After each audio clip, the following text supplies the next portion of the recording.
Assalamualaikum warahmatullahi wabarakatuh. Halo semuanya, jumpa lagi dengan saya Chow Sing Sing, kurator dari podcast Horror Night Story. Halo, apa kabar semuanya? Semoga kalian semua baik-baik saja ya. Dan seperti biasanya, pada siang hari ini saya kembali dan akan menghadirkan sebuah kisah mistis untuk kalian semua. Kisah mistis kali ini saya datangkan dari treat horornya Metafisika, yang menceritakan tentang pengalaman-pengalaman seram yang dialami satpam-satpam saat berjaga malam.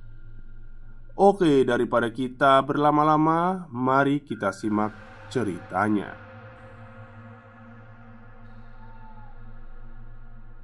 Sudah lama tidak menyapa dengan cerita horor.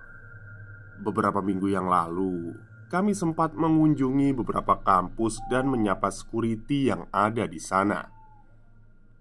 Cukup sulit menanyakan soal kejadian horor karena banyak yang skeptis soal kehororan kampus.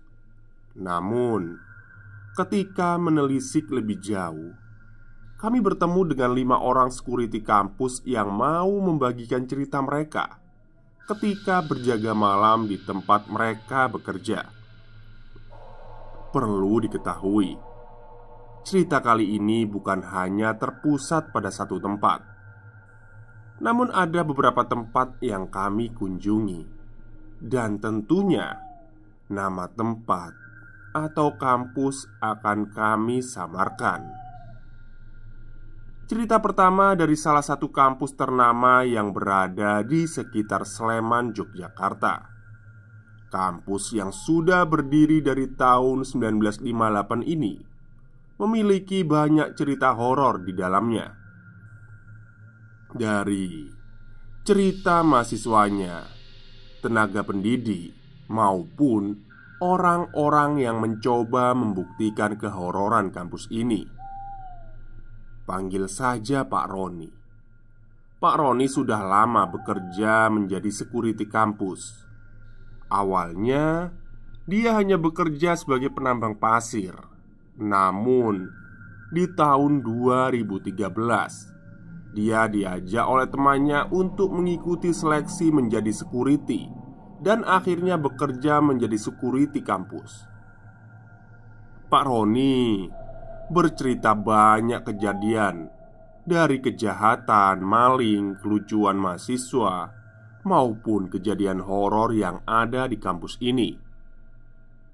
Mengulik soal kejadian horor, dia sudah merasakan ketika masih awal bekerja menjadi security.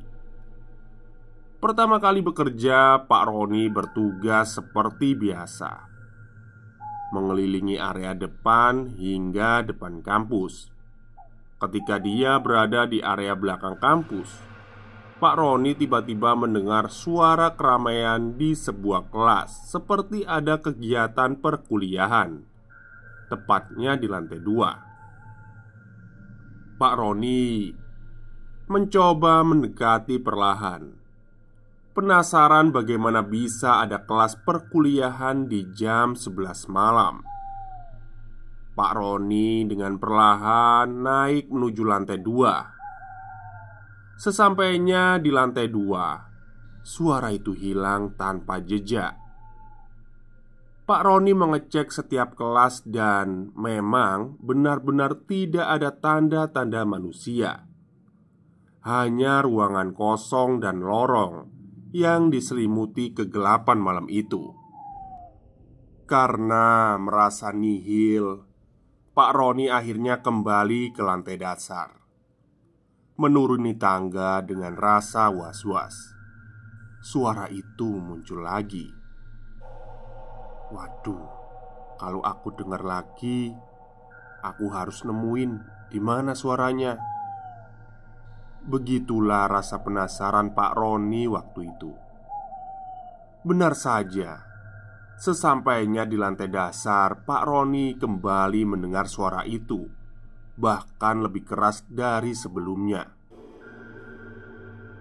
Antara kembali ke lantai 2 atau kembali ke pos, Dua pilihan yang tidak menjawab rasa penasaran akan suara di lantai 2 itu.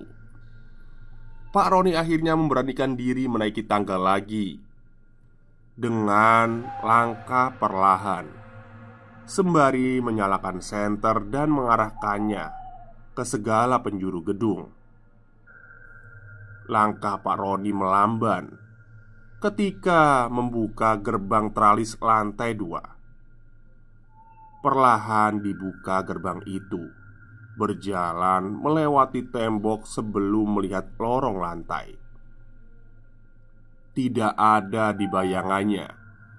Di lorong yang gelap itu terlihat jelas sosok anak kecil yang tiduran di sepanjang lorong, bergelantungan seperti kelelawar, dan anak-anak yang berlarian penuh tawa. Pak Roni lemas terduduk lesu dengan senternya yang mengarah ke lorong itu. Antara percaya dan tidak percaya, namun benar-benar dia melihat dengan mata telanjang sosok yang bertebaran di lorong itu. Pak Roni seketika berlari ketakutan, membanting gerbang tralis sekeras-kerasnya. Anak tangga dilibas dengan cepat turun menuju lantai dasar, terjatuh dan terguling beberapa kali, namun tidak menghiraukan dengan dalih agar dia selamat. Dia berlari dengan cepat menuju pos jaga dengan nafas tak beraturan. Teman-teman security lain yang sudah membaringkan badan heran kenapa Pak Roni tergopoh-gopoh dengan muka lemas penuh keringat. Akhirnya Pak Roni menceritakan apa yang dilihatnya. Namun, respon teman yang lain hanya berkata, "Udah, nggak apa-apa. Itu berarti kamu diterima jaga di sini," kata temannya dengan tertawa terbahak-bahak. Pagi hari setelah kejadian malam itu, Pak Roni merasa badannya lemas, bahkan merasakan panas di bagian dada setiap malam hingga 7 hari lamanya. Masih dengan orang yang sama, kali ini Pak Roni mengalami kejadian tak kalah menakutkan bersama temannya yang sudah senior. Sebut saja Pak Rebo. Di tempat Pak Roni bekerja, ada salah satu gedung yang dianggap paling angker, tepatnya di sebuah gedung perpustakaan. Dari cerita senior satpam lain, banyak yang sering diganggu ketika berjaga di perpustakaan. Karena memang sudah sebagai kewajibannya bekerja sebagai security, dia diminta oleh sang komandan untuk berjaga malam di perpustakaan itu. Karena kabarnya akan ada demo besar-besaran esok paginya. Alih-alih agar tidak ada yang nyabotase perpustakaan yang masih satu gedung dengan gedung birokrasi kampus, Pak Roni dan Pak Rebo berjaga dan berkeliling di sekitaran gedung perpustakaan, memastikan tidak ada mahasiswa yang masuk ke dalam gedung. Tepat jam 11 malam, Pak Roni berkeliling dan masuk ke dalam lorong rak buku satu persatu. Dengan senter kecilnya, Pak Roni selalu mengarahkan senternya ke setiap sudut lorong dan sesekali mengarahkan ke jendela panjang perpustakaan. Sudah beberapa lorong yang ia lewati, namun ketika memasuki lorong ke-6, Pak Roni mendengar ada suara batuk dengan nada yang agak berat. Pak Roni yang merasa itu adalah Pak Rebo karena tipe suara yang hampir sama dengan suara Pak Rebo. Suara batuk itu datang lagi dan arah suaranya berada di lorong keempat. Pak Roni kembali untuk memastikan sambil memanggil nama Pak Rebo. "Pak Bo? Pak Bo, sampean ta?" Tidak ada sautan sembari mengarahkan senter ke semua sudut lorong. Pak Roni terus memanggil nama Pak Rebo sembari berjalan menuju tempat mereka tidur, tepatnya di sebuah ruang tunggu. Pak Roni agak bingung tidak ada Pak Rebo di tempat itu, karena sebelum dia berkeliling, Pak Rebo masih tertidur pulas beralaskan tikar.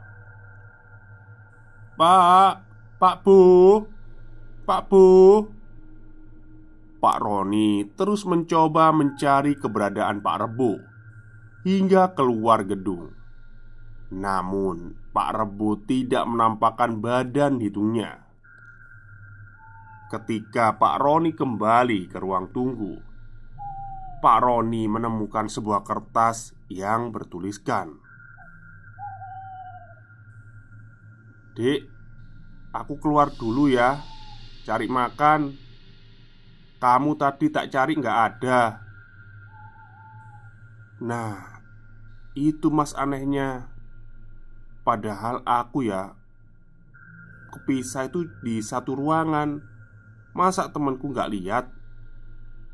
Begitulah penjelasan Pak Roni cukup heran. Bagaimana bisa Pak Rebo tidak tahu keberadaannya sampai meninggalkan sebuah kertas? Pertanyaannya, siapakah yang batuk tadi? Masih Pak Roni anggap adalah batuk suara Pak Rebo. Dengan dalih Pak Rebo belum lama meninggalkan ruang tunggu. Selang beberapa jam, Pak Roni terbangun mendengar suara adzan. Dan herannya, tidak ada Pak Rebo di sampingnya. Dia bangun dan mencoba berkeliling lorong dan semua ruangan dan tidak menemukan Pak Rebo. Pak Roni akhirnya memutuskan untuk kembali ke pos jaga satpam.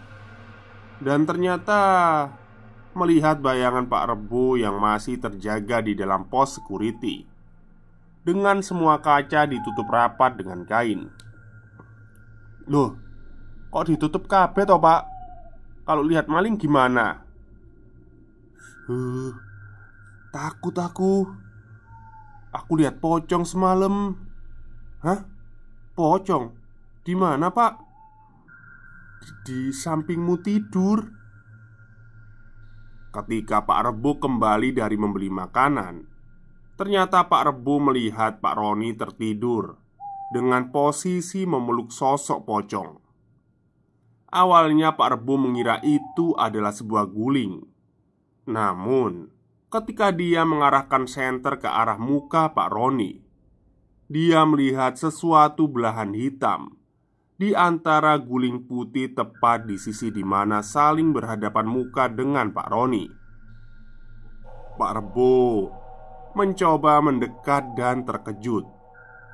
Ternyata belahan hitam itu adalah wajah yang penuh dengan belatung. Pak Rebo yang melihat itu langsung berlari dan memilih menyelamatkan diri daripada membangunkan si Roni. Oke, kali ini dari salah satu kampus Islam yang ada di Yogyakarta. Panggil saja Sigit. Pak Sigit sudah berprofesi menjadi satpam hampir 15 tahun lamanya. Agak sulit menjelaskan dengan apa yang dialami oleh Pak Sigit, antara horor atau sebuah keilmuan seseorang.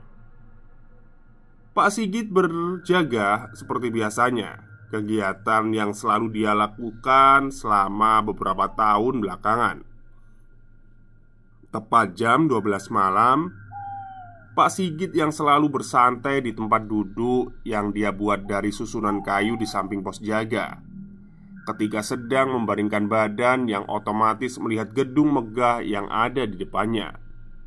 Dia melihat ada sosok manusia berdiri di balkon gedung lantai 4. Awalnya dia mengira itu hanya sebuah bayangan saja. Dan tangkapan mata Pak Sigit yang memang sudah tidak sekuat saat muda dulu, dia hanya menganggap itu sebuah ilusi yang membentuk badan manusia. Awalnya Pak Sigit tidak menghiraukan dengan apa yang dia lihat. Dia membuka HP-nya dan mencari hiburan di beberapa grup Facebook yang dia ikuti. Namun di sisi lain, bayangan sesosok manusia itu masih saja ada berdiri tegak dan tidak bergerak. Disinilah Pak Sigit mulai curiga. Itu tak lihat-lihat kok bukan bayangan ya, tapi kayak manusia beneran. Tapi ya saya masih nyoba nggak peduli mas, kata Pak Sigit.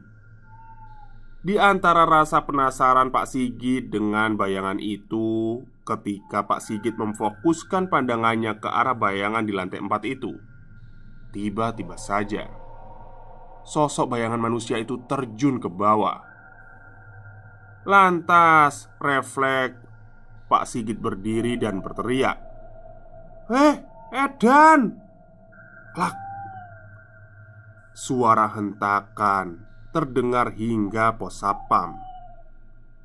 Pak Sigit berlari menuju titik terjun bayangan manusia itu.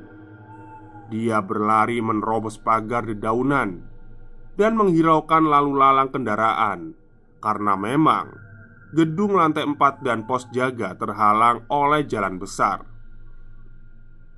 Dalam benak Pak Sigit waktu itu, sosok yang terjun dari lantai 4 itu bukanlah bayangan, namun manusia karena hentakannya terdengar begitu jelas. Dengan nafas yang tak beraturan, tangan gemetar yang membuat dia tak mampu menyalakan senter yang ada di tangannya. Badannya lemas karena dia mengira pasti akan menemukan sosok mayat manusia. Pak Sigit sempat kehilangan titik sudut lompatan yang membuat dia harus berkeliling beberapa gedung mencari di mana letak sumber suara itu. Benar saja, setelah melewati 2 gedung, tepat di belakang gedung yang dekat dengan parkiran motor, dia melihat sebuah tubuh laki-laki berambut panjang yang sudah tak bergerak, dengan salah satu kaki sudah terlipat ke belakang. Antara lemas namun penuh rasa penasaran, perlahan dan langkah demi langkah, Pak Sigit mendekat ke sosok itu yang dia kira mayat. Diambillah sebatang kayu untuk memastikan dan mencoba untuk membalikkan badan sosok manusia itu. Alih-alih membalikkan badan, tiba-tiba sosok yang Pak Sigit kira sudah menjadi mayat itu berdiri perlahan dan menyibakkan semua badannya yang penuh dengan tanah itu. "Hehe, nggak apa-apa kok pak, saya cuma mau nyoba aja," kata orang itu sembari tersenyum ke arah Pak Sigit. Sontak Pak Sigit berdiri mematung. Dia hanya bisa melongo dengan apa yang dia lihat. Bagaimana bisa seorang manusia yang lompat dari lantai 4 tidak ada luka sama sekali, tidak ada yang patah, bahkan tidak ada bekas darah. Seolah-olah itu seperti wahana permainan yang mengasyikkan. Tentu saja Pak Sigit diam. Entah ekspresi apa yang seharusnya dia lampiaskan. Dia hanya bisa melihat orang itu pergi meninggalkan Pak Sigit menuju jalan keluar. Dia sempat bercerita ke teman-teman yang lain, namun tidak ada yang percaya dengan cerita Pak Sigit. "Awalnya saya kira itu bukan orang mas. Pas jaga pagi saya lihat orang itu pakai baju organisasi dan sempat nyapa saya juga. Nah, setelah itu saya nggak pernah lihat dia lagi." Itu penjelasan Pak Sigit ketika bertemu dengan sosok laki-laki itu lagi beberapa hari kemudian. Nah, Sekitar 6 tahun yang lalu, kejadian ini berulang kembali, namun berbeda tempat dan menjadi saksi mata ada 3 orang security. Yang membedakannya lagi, jika sebelumnya adalah seorang laki-laki, 6 tahun yang lalu adalah seorang perempuan. Apa yang dialami sama persis dengan apa yang dialami oleh Pak Sigit. Dulu saya pernah mas ketempelan 7 hari. Coba sana nanya anak-anak lain. Malam itu Pak Sugeng diminta komandannya untuk berjaga di sebuah proyek pembangunan gedung baru. Karena malam-malam sebelumnya para pekerja mengeluh banyak barang yang hilang. Dari laporan sang komandan, kemungkinan pencurian dilakukan sekitar pagi hari menjelang subuh. Karena memang lingkungan sekitar kampus yang agak lenggang itu di jam-jam tersebut. Karena itulah Pak Sugeng memilih datang ke proyek lepas tengah malam. Tepat jam 2 pagi, Pak Sugeng membawa peralatan tempurnya dan berpamitan ke teman-teman lain. Dia akan berjaga ke tempat proyek dan memberitahu di mana dia akan menggelar tikar. Tepat di sebuah longkengan yang agak jauh, namun masih bisa melihat seluruh bagian proyek. Dia menikmati secangkir kopi, cemilan, dan sesekali mengarahkan senter ke arah proyek. Pak Sugeng yang masih terjaga dan selalu was-was dengan sekitar, tiba-tiba saja mendengar suara gaduh dari dalam proyek. Tepat di balik seng yang menutupi keliling proyek, Pak Sugeng penasaran dan penuh keheranan. Karena jam 3 pagi sudah ada pekerja yang mulai pekerjaannya. Padahal malam-malam sebelumnya tidak pernah ada pekerja yang lembur dan baru mulai bekerja di pagi hari. Rasa penasaran Pak Sugeng membuatnya tertarik untuk mendekati. Apalagi Pak Sugeng melihat tidak adanya lampu penerangan dari dalam proyek. Logika Pak Sugeng, bagaimana bisa mereka bekerja tanpa ada cahaya di pagi buta ini? Pak Sugeng berdiri dari posisinya, berjalan perlahan menuju arah proyek, seiring suara gaduh yang semakin terdengar jelas. Sesampainya di salah satu pintu seng, Pak Sugeng lebih keheranan karena pintu masih tertutup rapat dengan rantai besi yang masih menggulung. Dalam logika Pak Sugeng, bagaimana bisa orang-orang di dalam masuk tanpa mengurai rantai yang masih rapi menggulung pintu seng? Mas, mas siapa ya? Teriak Pak Sugeng memastikan. Dek, dek. Tidak ada jawaban. Yang terdengar hanya dentuman besi. Dibukalah rantai itu dan perlahan membuka pintu seng. Dari situ Pak Sugeng melihat dari jarak yang cukup jauh, terlihat ada 5 orang yang sedang mengerjakan proyek itu. "Hei mas, kok nggak pakai lampu? Nggak gelap toh?" teriak Pak Sugeng lagi.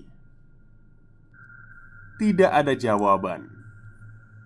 5 orang itu tidak menghiraukan Pak Sugeng dan masih melakukan pekerjaannya masing-masing, seolah-olah tidak mendengar dan tidak melihat Pak Sugeng yang berdiri dan mengarahkan senter ke arah mereka. Pak Sugeng memperhatikan 5 orang itu dengan seksama. Dan disinilah Pak Sugeng mulai melihat keanehan. 5 orang itu melakukan gerakan yang selalu sama dan berulang-ulang. Keanehan lain, 5 orang pekerja itu memakai baju yang sama pula. Antara bingung namun rasa penasaran yang memuncak, Pak Sugeng akhirnya memberanikan diri untuk mendekati salah satu pekerja.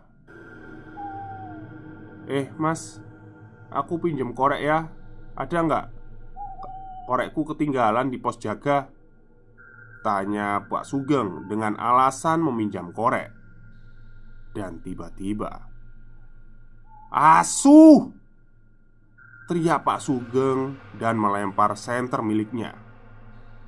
Begitu terkejutnya Pak Sugeng melihat orang yang didekatinya ternyata tidak memiliki wajah. Pak Sugeng berlari kesetanan menuju pos jaga. Sesampainya di pos, teman-teman yang lain bertanya apa yang terjadi. Setelah mendengar penjelasan Pak Sugeng, teman-teman jaga yang lain sempat mengecek proyek. Namun mereka takut untuk mendekat karena suara gaduh pekerja itu masih ada dan terlihat cahaya senter Pak Sugeng yang menyala menyorot keluar. Malam itu menjadi malam yang tidak pernah dilupakan oleh Pak Sugeng. Karena setelah itu selama 7 hari Pak Sugeng sering tidak sadar diri dengan apa yang dilakukannya sehari-hari. Bahkan istrinya heran karena setiap makan Pak Sugeng selalu menghabiskan minimal 3 piring. Pak Sugeng merasakan kembali normal ketika datang ke ahli spiritual. Dan di situ dia sempat muntah beberapa kali. Kali ini sebuah cerita dari kampus yang cukup familiar dan banyak diminati oleh banyak orang. Pak Bendo, termasuk satpam baru di kampus itu. Waktu itu dia diminta berjaga di pintu masuk dan kebetulan sendirian. Karena satpam lain harus menjaga barang penting di kantor birokrasi. Malam itu hujan turun dari sore hingga tengah hari. Maksudnya malam ya, tengah malam. Pak Bendo memilih berdiam diri di dalam pos.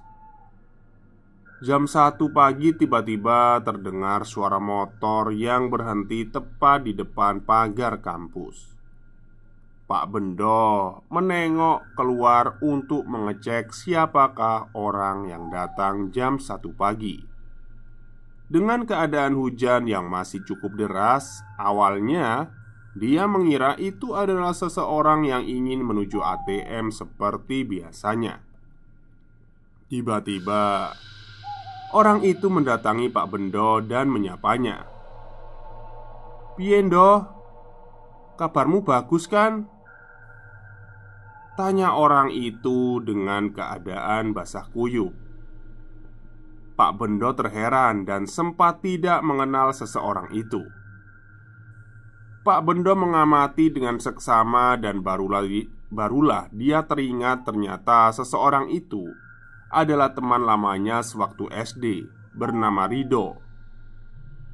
Pak Bendo mempersilahkan duduk dan menjamunya dengan secangkir kopi. Sempat menawarkan baju ganti namun ditolak dan memilih duduk dengan keadaan basah kuyup. Seperti kawan lama yang sedang bernostalgia, Pak Bendo nampak girang karena sudah hampir 20 tahun tidak bertemu.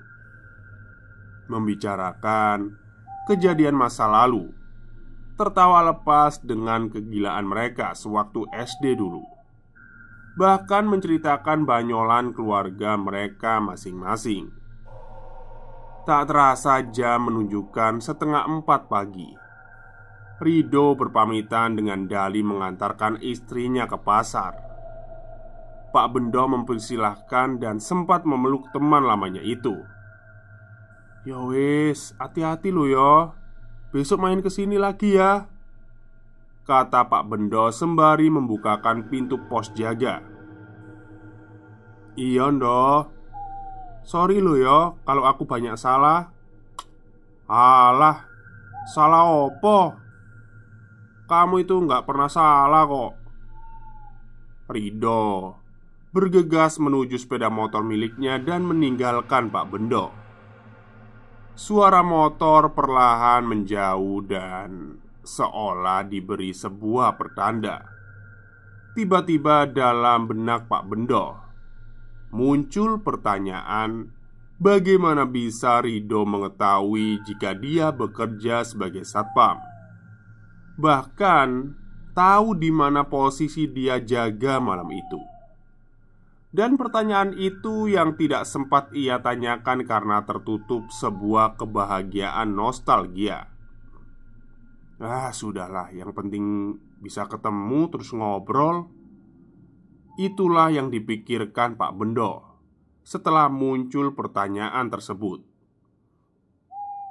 Pak Bendo membereskan cangkir kopi yang masih utuh dan mengepel lantai yang basah, serta mengelap kursi panjang yang sempat diduduki oleh teman lamanya itu. Setelah semua beres, Pak Bendo kembali bersantai dan membuka HP yang tidak ia buka saat ngobrol dengan Rido. Pak Bendo ingat ada beberapa pesan WA yang belum ia baca.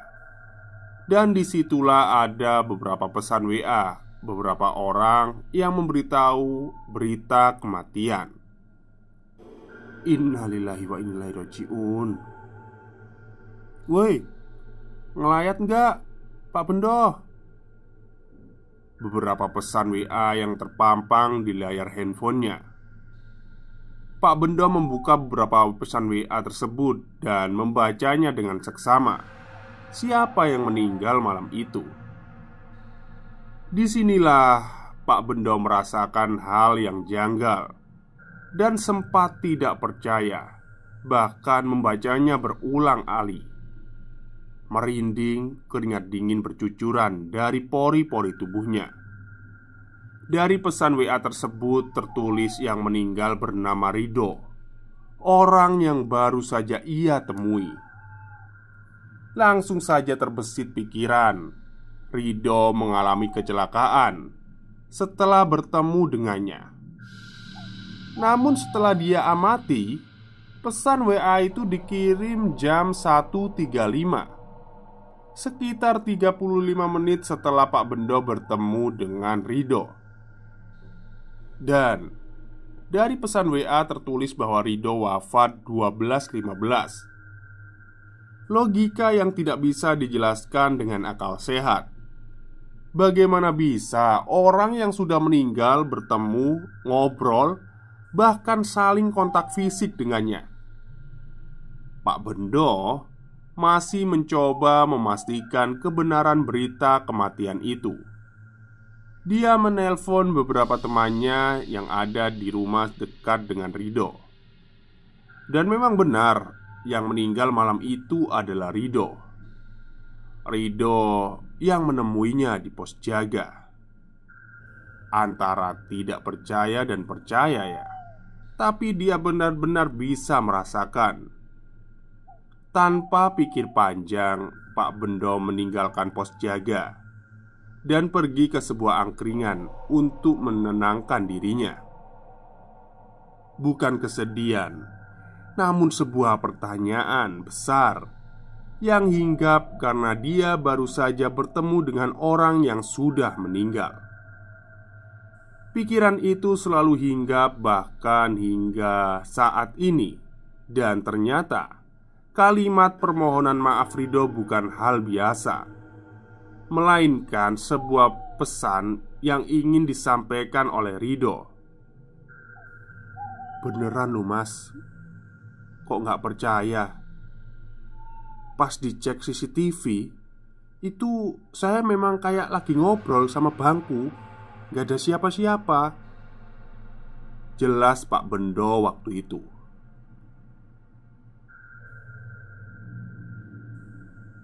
Oke, itulah cerita panjang dari metafisika. Sebelumnya ini panjang ya, karena mungkin saya bagi dua nanti malam sisanya. Jadi ada 5 satpam harusnya ya. Jadi masih saya ceritakan 3 satpam ya ini tadi ya. Untuk 2 satpam nanti malam saya ceritakan lagi karena waktunya juga sudah mepet ya. Baik, mungkin itu saja cerita untuk siang hari ini. Kurang lebihnya saya mohon maaf. Wassalamualaikum warahmatullahi wabarakatuh.